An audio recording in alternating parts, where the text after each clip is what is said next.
really appreciate the opportunity to speak here this morning. First of all, I got to tell you, my wife said, "Do not tell any phony jokes."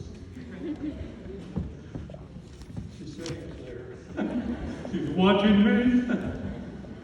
Thank you so much. And boy, I think that's some good singing over there. They're a really smooth group. I began my military career in 1946. I was born at 2 o'clock in the morning out in the middle of a field over in Mississippi County. And my dad and mom would always give each one of us kids when we married our birth certificate. So I'd always been told that my birth was paid for by the farming community that we lived on, and that's just what I went along with until I got my birth certificate. I read on there, Pentagon. They paid for me to be born. I cost $15. Pretty cheap, wasn't it? My dad was still on active duty when I was conceived. I want to talk about two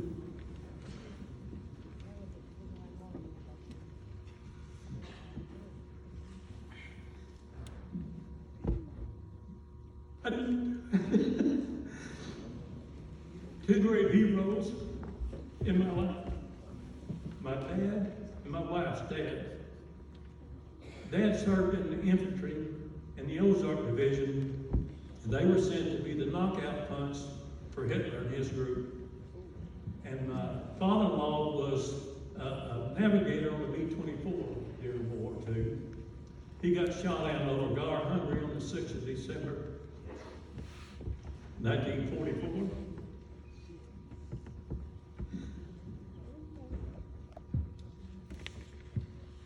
We got a lot to be proud of. Mr. Willis spent 6 months in a German prison camp. They beat him and interrogated him night after night before they sent him to the prison camp. And but he survived. He had to. I would have had my wife to marry him. And my dad was in the infantry, and he was captured and spent 3 weeks in a German prison camp before he was able to escape. These two men has a great impact on my life.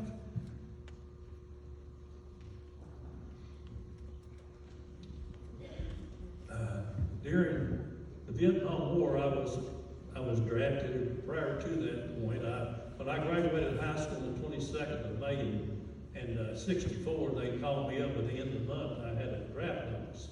I was supposed to report on the 8th of September.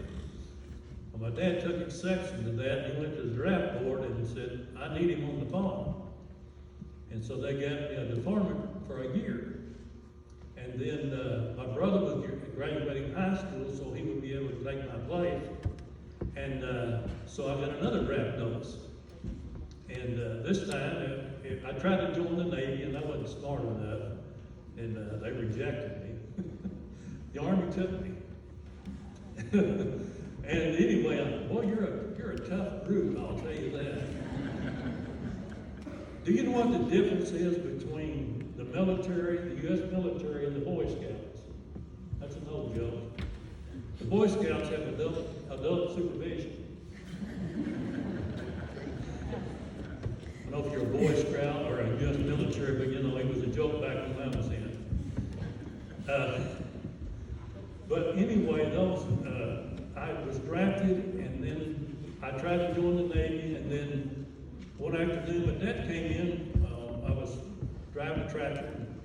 He said, "You joined the National Guard today." I said, "No, sir, I didn't." He said, "Yeah, you did. It's either that or a broken leg."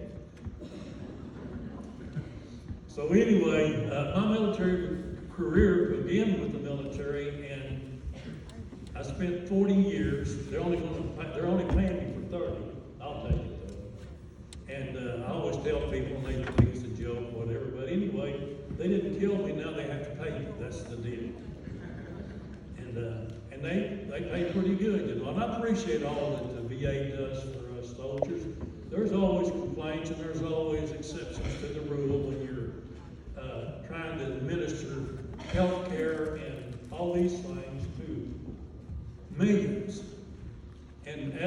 soldiers grow older and we are having all these wars, there's more and more of us that are serving and then are getting out and having problems, just like the healthcare system is trying to take care of everyone else. But I'm appreciative of the nation that I live in. It's been a wonderful life, not always perfect as we go along the way. But as far as I'm concerned, I've been to these other places and I have seen how they live. And I am, thank God, I really thank God that I live here instead of there. And because here, if you don't like what the government's doing, you can protest. Over there you can too, but it'll cost you your life or your freedom.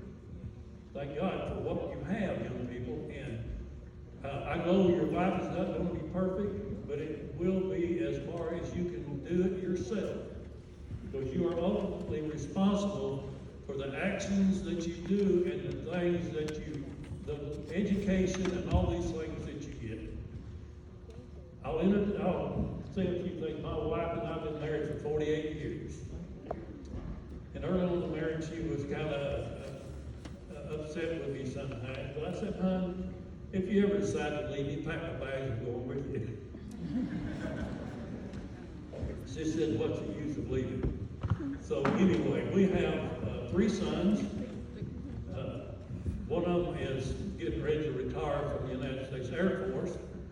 He has one more drill and he'll be out. He's a deputy sheriff in Mississippi, in Scott County, and got hurt in a car wreck, so he's having to depend on Dad again to take him around places. But anyway, I had 3 grandsons to graduate from New Medford Central. I had 1 son to graduate from New Medford Central. My wife substitutes teaches here. My niece is a teacher here, Maddie Bowman. So I'm proud of them. And, if it wasn't for them, I wouldn't be anybody. And I have 1 son, his name is Marshall. He's has special needs. But if it wasn't for him, nobody know who the Adamses are. So anyway, I thank you for an opportunity to speak to you this morning. For all you military personnel, you young guys and ladies, thank you so very much for your service to our country. Thank you, kids, for one day some of you will do the same. Do as we have done. And I am just going to encourage you, and I'm going to be proud of you. And if I can help you in any way, you just call me up and I will answer. You know, when I answer the phone, I always say, Jesus loves you. And I know that because on July the 7th, 1974, God forgave me and saved me and set my path on a straight path, on a plane, something I can do, and there is a great reward in the end. Most of all, God paid for it all, and thank you again. Thank you.